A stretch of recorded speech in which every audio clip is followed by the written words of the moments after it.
ప్రభుత్వము ధరణికి సంబంధించిన సమస్యల పరిష్కారాన్ని సీరియస్గా తీసుకున్నది. దాన్ని వెంటనే పరిష్కరించాలని 2,45,000 దరఖాస్తులు ధరణి కేంద్రంగా ఉన్నాయి. వాటిని పరిష్కరించాలనుకున్నది. అందుకోసం ఇది 1వ తారీఖు నుంచి 9వ తారీఖు వరకు ఈ నెల గడువు అయిపోయింది. ఈ పరిష్కారం 75,000 దరఖాస్తులు పరిష్కారమైనవి కానీ అది పేపర్లపైనే ఉన్నాయనేది సాక్షిలో వచ్చిన కథనం. దీన్ని చూద్దాం ఏముందో దీంట్లో. పెండింగ్ దరఖాస్తులపై స్పెషల్ డ్రైవ్లో కొత్త ట్విస్ట్ అట.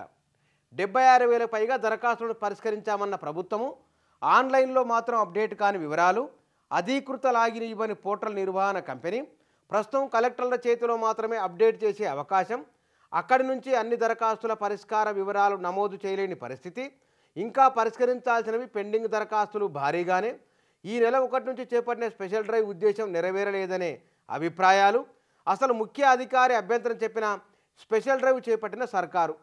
ఇది సాక్షిలో వచ్చిన కథనం.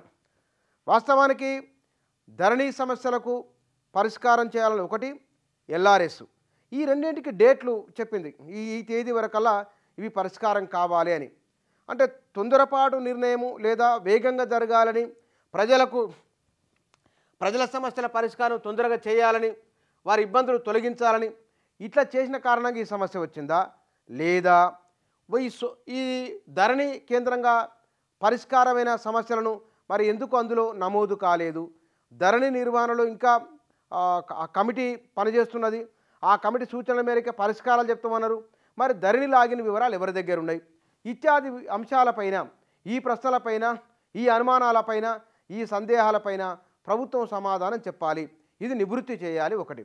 రెండవది, అక్కడికి వెళ్ళి దరఖాస్తులు ఇచ్చిన వారికి సిబ్బంది కొరత కారణంగా, లేకపోతే కనుక దాన్ని క్షేత్రస్థాయిలో పరిశీలన చేసిన తర్వాత కానీ పరిష్కరించలేని సమస్యలు కూడా ధరణి కేంద్రంగా ఉంటున్నాయని, ఇత్యాది అంశాలు ధరణి చుట్టూ ఉన్నాయి. ఇప్పుడు ప్రభుత్వం ఈ ధరణి విషయంలో స్పష్టతనివ్వాలి.